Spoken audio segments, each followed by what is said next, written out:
Hi everyone, thanks for joining me once again today. Well, it's been a long time coming, but I did finally sell my house. I'm now back in Bangkok full time and I'm in my very nice apartment, and that's it now. I don't have the pressure of worrying about having to go back and sell my house any longer. All right, so the stories today will go back to the usual length of upload, normally between 25 and 35 minutes. I've got 4 stories for you today. Just before I get into the stories, one thing that came up a few times before I left and went back to the UK, there is a background noise here of the air conditioning. Now, obviously in the UK, I'm in a silent room and even the heater doesn't make any noise. But here, I have to have aircon on. It's, you know, it's over 30 degrees, sometimes 35, 36 degrees. I can't turn the aircon off and there is a bit of background noise. Now, I am playing around with the software that I edit these stories in, because there is some kind of background reducing function in the software, but you know, I'm an old guy and it takes time to learn. You know, nobody's here teaching me. I have to play around with it, but I will work on it. So if you can bear the noise of the air conditioning, very little bit of noise behind me there, hopefully you'll enjoy these stories. Okay, let's jump it straight into story number 1. สวัสดีค่ะ After many years of wanting to visit China and Shanghai in particular, I finally started the process of applying for a visa. This meant jumping through many hoops, including an interview and significant expenses. However, I managed to secure my visitor's visa. Fast forward to March 2019 and I flew to Shanghai. I took a taxi from the airport into the city to the hotel where I was staying for a week. I was excited to be in China, and after checking in and showering, I headed to a park by the river. As I walked, I noticed that I was the only European among thousands of people. I began taking some photos on my phone of the downtown area across the river. As I was moving around, a young Chinese lady asked me if I could take her photo with her phone, which I duly did.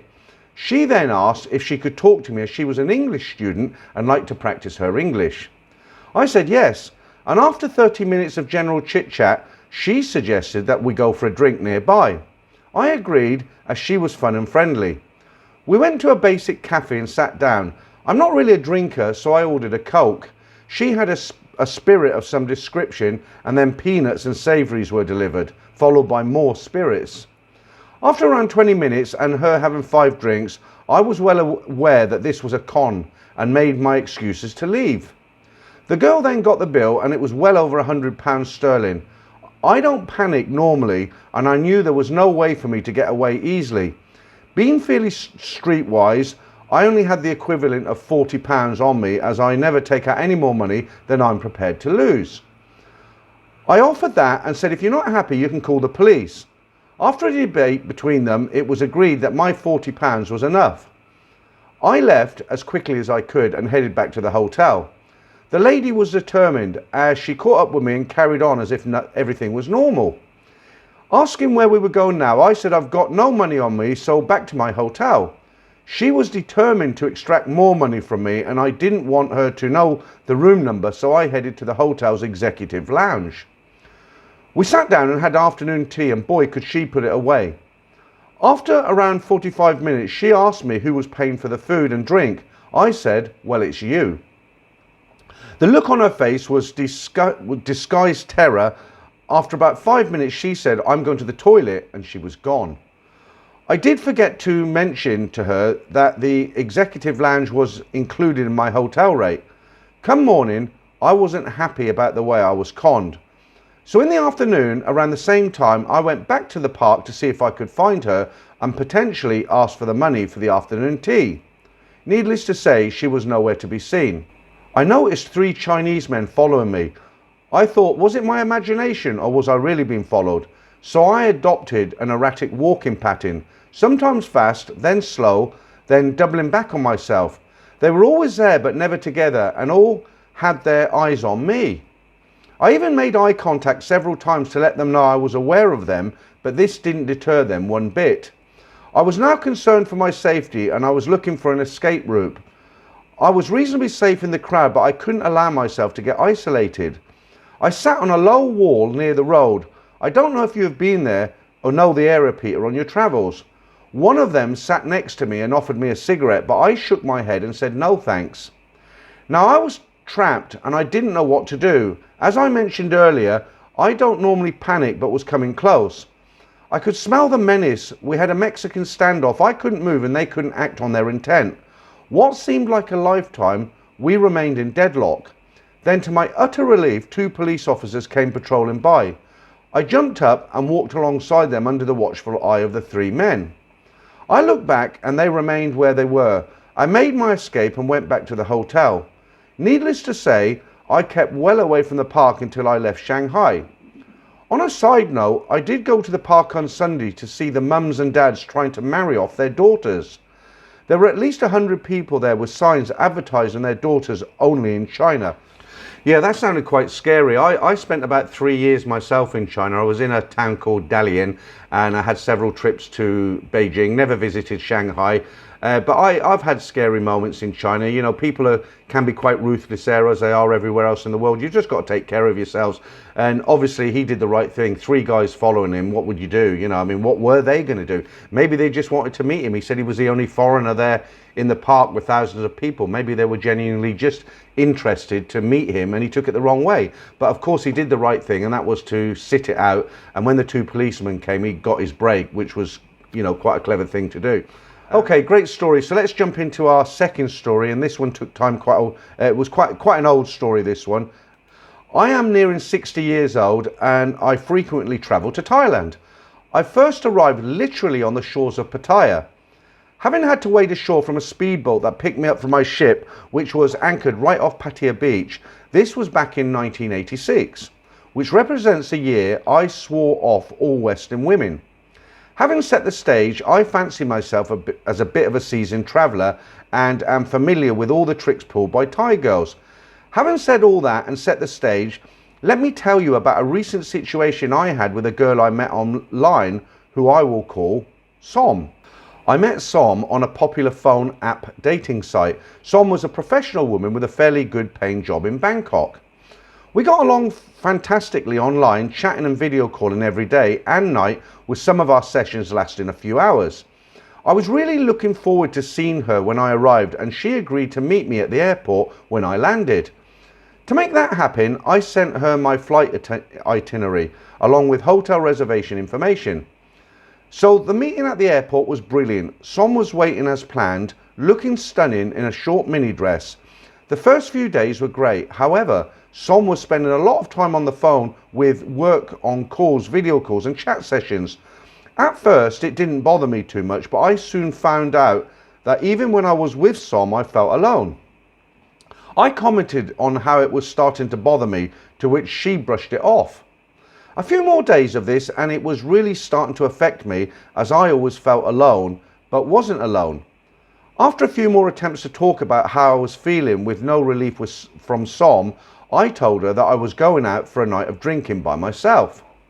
I could tell Som didn't like the idea when I told her why. She simply said, "Have fun," which I knew she didn't mean. So out I went, jumping into a taxi and had him drive me off to Cowboy. I arrived around 6 p.m. and went to have a few drinks. No go-go bars were open, so I decided to have a few drinks at Oasis, which has a front deck sitting area. Great for girl watching as they make their way to work. While on my second drink, Som sends me a text asking where I am and what time I will be home. I tell her I'm at the Oasis bar and I will be home before 11 p.m. She says, "Okay, I won't bother you again. See you when you get home." At that time, I put my phone on silent and was in a conversation with a guy outside Oasis. A few hours passed and I was having a good time in a few of the bars, drinking beer, chatting up the girls and buying a few ladies' drinks in the go-go bars later on. Nothing too exciting though. At around 10:30 p.m. I decided to flag down a taxi to go back to the hotel.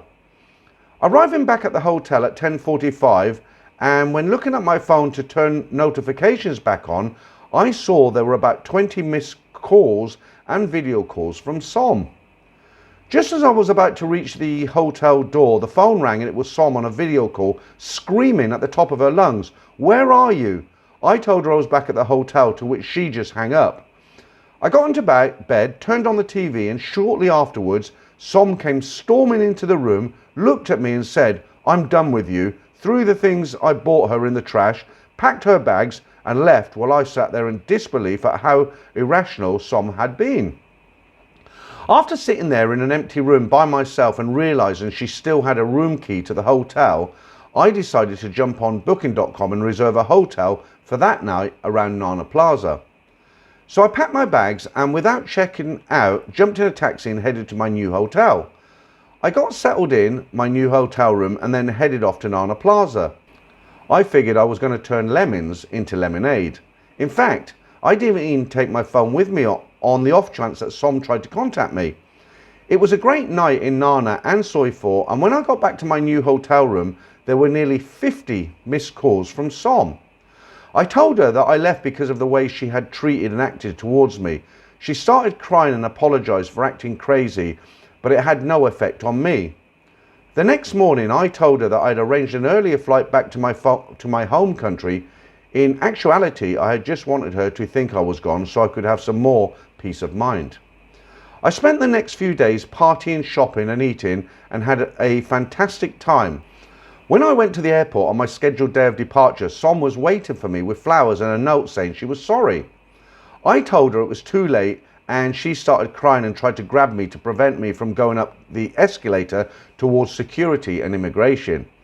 I pulled away from her, made my flight and arrived safe and sound back in my home country. Som kept calling me and sending me messages. Over and over, she even went so far as to track down my daughter and try to communicate with her about me. That was too much, so I had to call Som one last time and tell her that I don't want her to call me or my daughter ever again. Yeah, some guys read the signals wrong. You know what it is with Thai women, especially older Thai women, it's very difficult for them to find a long-term partner, a boyfriend, and the Thai guys have got very high expectations, very high standards. They won't look at a girl who's over 30 normally. They won't entertain the idea of taking on a girl who's had a baby. And some of these girls, their only option really when they're looking for love is to kind of try and find a foreigner, which a lot of them do. But the problem is, guys read their signals wrong. They just think these girls are crazy with the things they do, and it's not that at all. What it is because when they finally find a guy who they think is half decent and could potentially be a lifelong partner, they get very, very jealous and they want to protect that guy from other women around, because they're not stupid. They realise there's a lot of opportunities for foreign men when they arrive here in Thailand, and the girl doesn't want this guy going out on his own because she knows he will be targeted by multiple girls in the evening. So that's why they act in this way. The reason she keeps calling and calling and calling him, because she wants to get with him as soon as possible and stay with him for most of the time.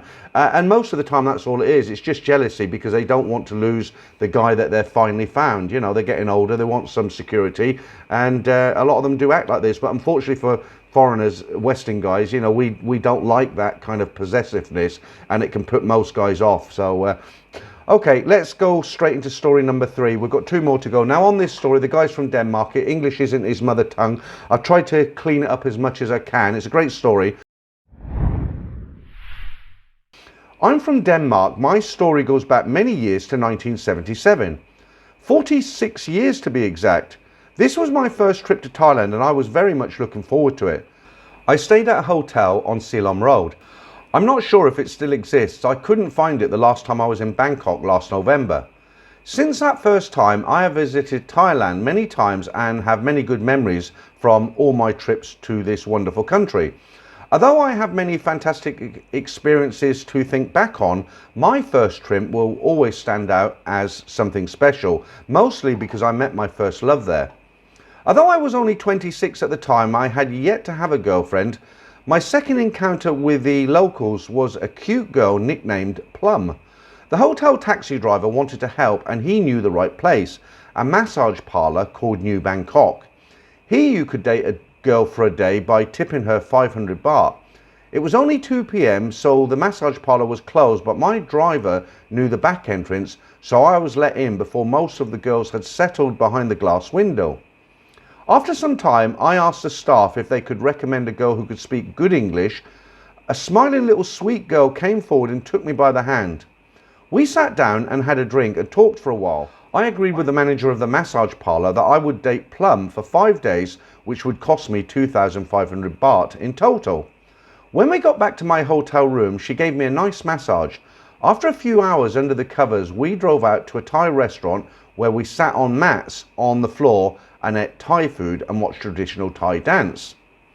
The evening ended at a nightclub where we watched Thai boxing and danced to a live band.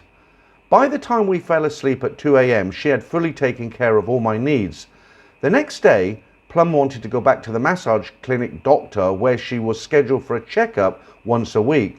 She told me the first time we were alone that she had received an STD from a Chinese guy and was undergoing treatment. I had to protect myself until her treatment was over. She suggested that I go along because I had previously been with another girl. While Plum got her jabs, I was examined and declared healthy. I was given a few green pills just in case. She had convinced me that we should visit her family who lived in Bangkok on the outskirts of Bangkok. We bought some food for her mother and some candy for her son. It was New Year's Eve, and in the evening we went to Happy Land with the family. The next morning, our taxi driver picked us up from the hotel and drove us out to Rajbury, where we boarded a long tailboat and went to the floating market. Here we had lunch and Plum showed me how to eat with chopsticks.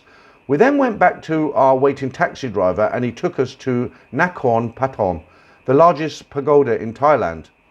Here we had lunch and Plum showed me how to eat with chopsticks. We then went back to our waiting taxi and he took us to Nakhon Pattaya, the largest pagoda in Thailand, and then to a rose garden.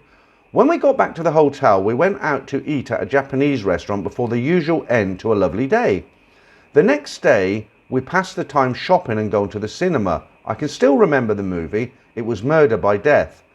The next few days went by too quickly. She was a bright girl, bought and read newspapers every day and sang old Thai songs for me when we relaxed in bed. Mind you, that was way before mobile phones.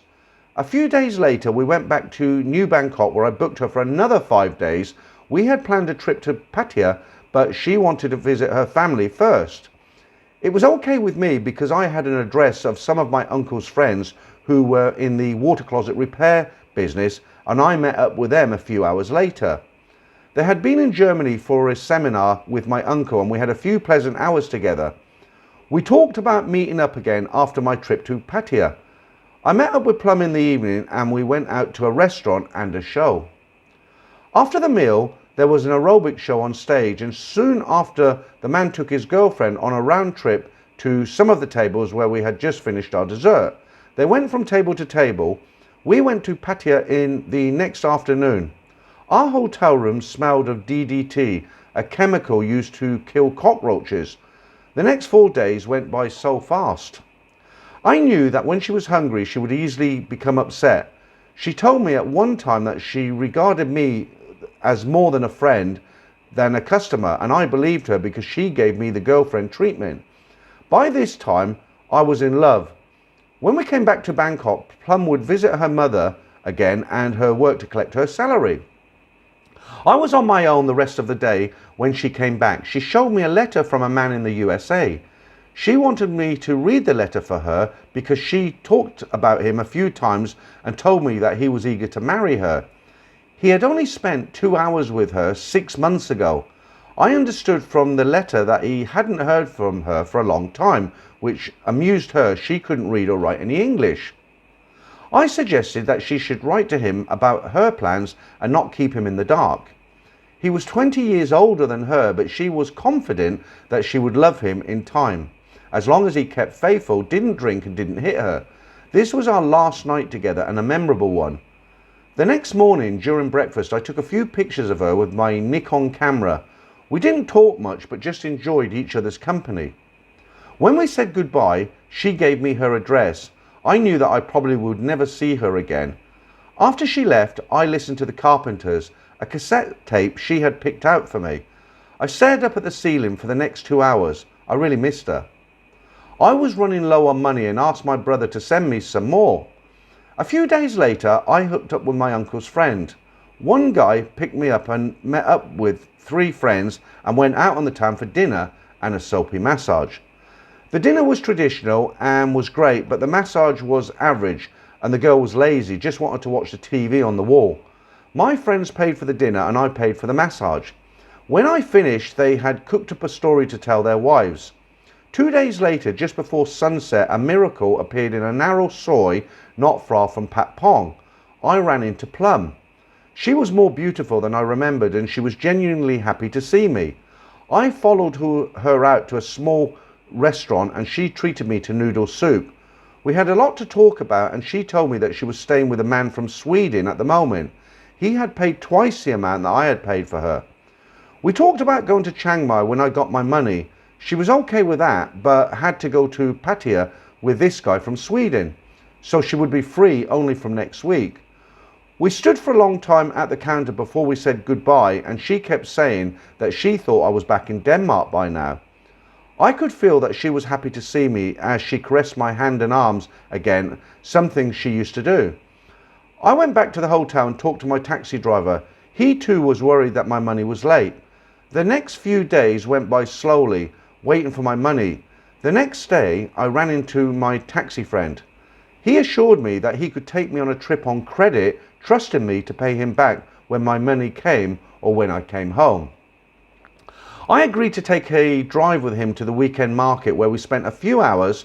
When I returned to my hotel, the hotel porter reminded me of an unpaid bill. "It's Sunday," I said, "and I can get the money tomorrow when the bank opens." Finally, my money arrived. My taxi driver was chatting away happily on our way to New Bangkok, where Plum was waiting with a big smile and warm hug.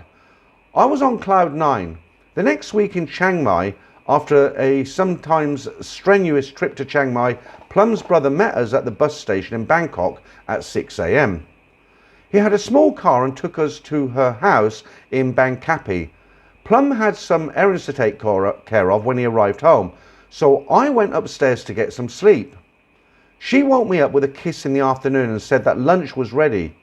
In Chiang Mai, she had talked about taking some days off from work, and I could stay in her house until I got a flight home to Denmark. She would pay 200 baht a day to her boss for each day she didn't come to work, and the 4 days I would stay with her would cost her 800 baht. All in all, she would lend me 2,000 baht until I could leave. I had an open ticket and my booking came in a little late. In the evening, she treated the whole family to a steak dinner. When we came home, we all played cards. The next morning, when I opened the Bangkok Post, there was a big story on the front page about an assault 330 kilometers west of Bangkok. 500 Khmer Rouge troops had crossed the border and wiped out 3 villages. Plum then told me that breakfast was ready, but when she heard about the Khmer Rouge, she became upset. Later, when she had calmed down, she went to work to pay for her extra days off. The cashier had asked her if I still lived in her house, which she stubbornly denied. We had talked about going to the cinema that night, but Plum was scared of running into someone from work who would report her. The next day was my last day in Thailand and with Plum. On the way to the airport, I gave her my address, although I knew she will not write back to me. When the car stopped, she looked at me with sad eyes and told me that she has been so happy to have me in her house. It's hard for me to say goodbye, and I kissed her and touched her cheek. She stays in the car and I waved goodbye for the last time. Some may ask why I didn't ask her to marry me at the time. I've no doubt that she would have considered it. I was living with my parents at the time and I was going for conscripted army service 2 months later. No way I could take care of her and her family. I wrote to her several times after this trip but got no answer. Turns out 2 months later she had married, not the old American guy, but a man from Australia who came to Bangkok 1 week later, asked her and got a yes. 10 months later I was in Bangkok, knowing nothing of this. I drove to the new Bangkok massage parlour the next day to find that she had stopped working a long time ago. I drove to her house in Bangkok and was met by her 2 sisters who spoke no English at all. My new taxi driver also never spoke any English, which was a bit frustrating. It took me almost an hour to realise that she had moved to Australia.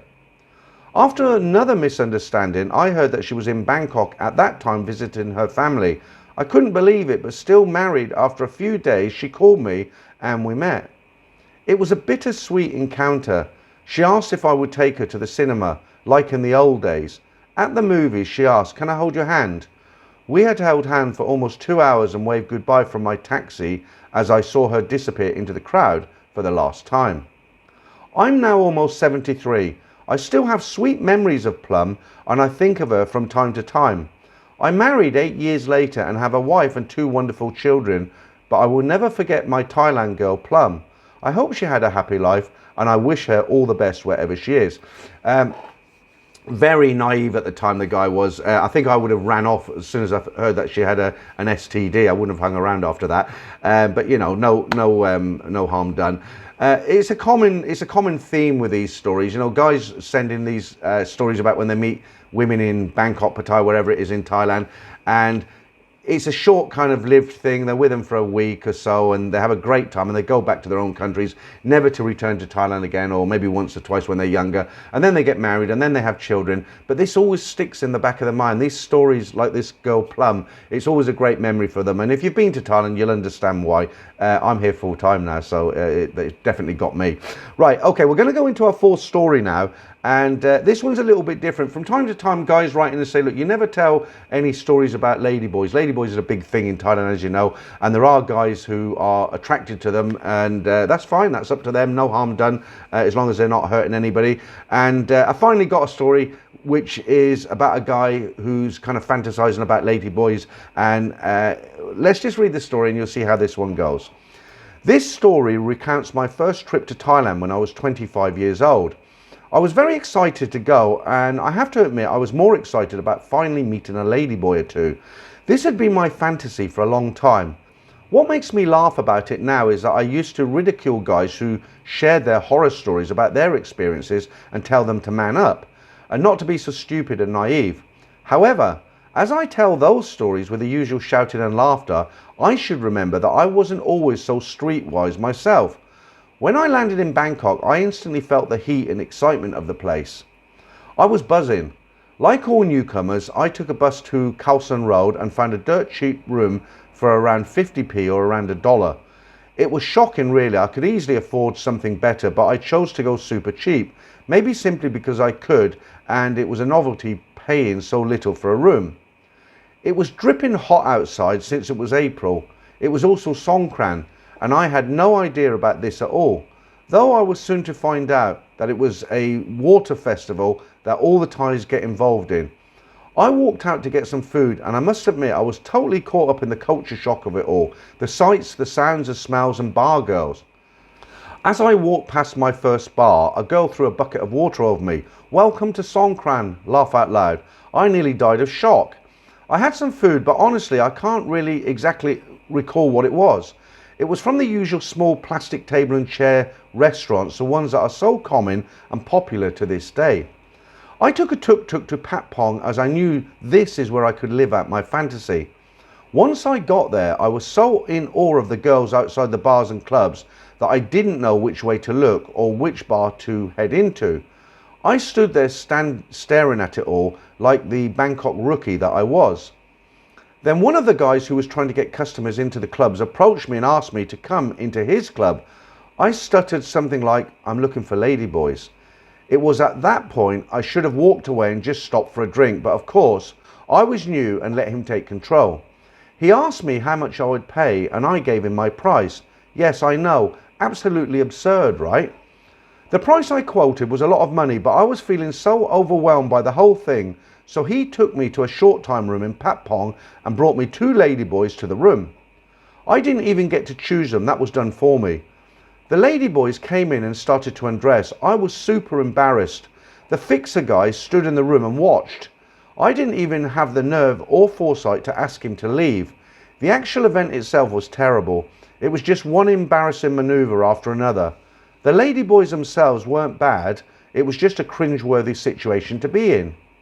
Anyway, it was done pretty quickly. The guy asked for his money and the ladyboys asked for theirs.